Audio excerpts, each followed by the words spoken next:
কৃষ্ণ চলে গেছে, আপনাদের কাছ থেকে যাবে না, কতগুলো কাজ করবেন। যে যেখানে আছেন করজোরে বসুন, কথাগুলো শুনুন, জীবনে কাজে লেগে যাবে। হরে কৃষ্ণ।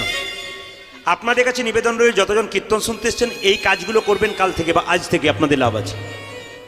রাত্রিবেলা যখন শুতে যাবেন, এই যে রাত্রিবেলায় যখন শুতে যাবেন তখন মাথায় রাখবেন, বালিশে যখন মাথাটা দেবেন তখন মাথাটা দেবার আগেই আপনি বলবেন ওং পদ্মনাভায় নমঃ। বালিশে যখন মাথাটা দেবেন না রাত্রিবেলায় শোবার সময়, তখন প্রথমে কি বলবেন?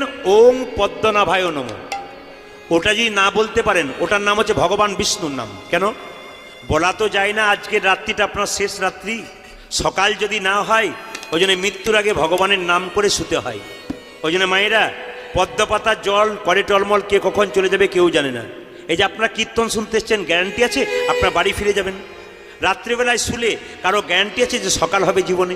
গ্যারান্টি নেই। কুরুক্ষেত্রের যুদ্ধে কৃষ্ণ বলেছেন অর্জুনকে,